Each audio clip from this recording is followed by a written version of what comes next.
This is a Mossberg 500 pistol grip pump.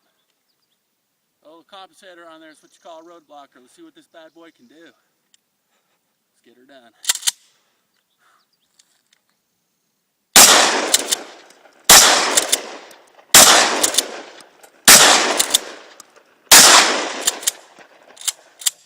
Chainsaw compensator. We're going to be shooting some zombie type stuff. It's a 1-ounce slug plus 3 double-aught buck sitting right in front of it. So you're going to see right here it's a little more difficult to aim.